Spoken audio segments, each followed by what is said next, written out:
இந்த லோத்து ஆபிரகாமை விட்டு பிரிந்து போகிறான். ஆனா பிரிந்து போனது பெரிய பிரச்சனை இல்லை. ஆனா தேவ சத்தம் கேட்கப்படாத ஒரு இடத்துக்கு புறப்பட்டு போகிறான்.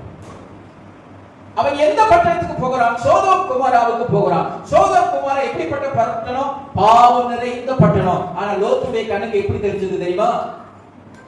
எப்படி தெரிஞ்சது? தேவனுடைய தோட்டத்தை போல இருக்கணும். சத்ரு அவருடைய கைக்குள்ளா இருக்கிற நம்மளை எப்படி பிரிப்பான் தெரியுமா? லோத்துவை போலத்தான் பிரிப்பான்.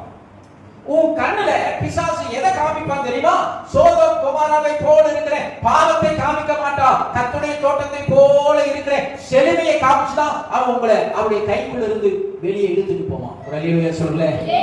புரியுதா? சத்ரு எப்படி காமிப்பான்? சத்ரு வஞ்சகத்துக்குள்ளவன். சின்ன பிள்ளைகளுக்கு சொன்ன மாதிரி சொன்னா என்ன செய்யலாம்? காக்கா காக்கா உன் வாயில் இருக்கிற வடைய பாதியை பிச்சு போடு, எனக்கு பசியா இருக்குதுன்னு பிசாசு சொல்ல மாட்டான். காக்கா காக்கா நீ ரொம்ப சத்தமா சொல்லுங்க அழகா இருக்கிற ஒரு பாட்டு பாடு, இதான் பிசாசு சொல்றோம். லோத்துவுக்கு சோதோம் குமாராவில் இருக்கிற பாவம் தெரியல, அங்க இருக்கிற செழுமை தான் தெரிஞ்சது, அங்க இருக்கிற ஐஸ்வர்யம் தான் தெரிஞ்சது. ஆனா அங்க இருக்கிற ஆபத்து அவனுக்கு தெரியல, அங்க இருக்கிற பாவம் அவன் கண்ணுக்கு தெரியல.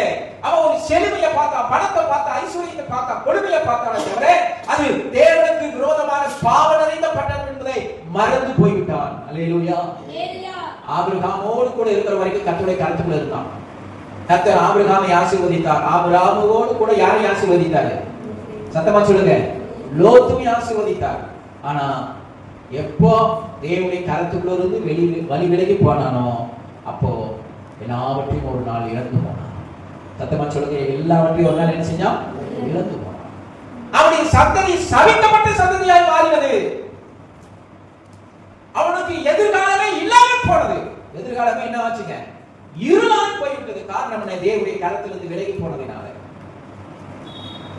அவருடைய கைக்குள்ளான ஆடுகளா இருங்க, அவருடைய மேய்ச்சலின் சடங்களா இருங்க, அவரே நம்முடைய தேவன் என்று சொல்லுங்க.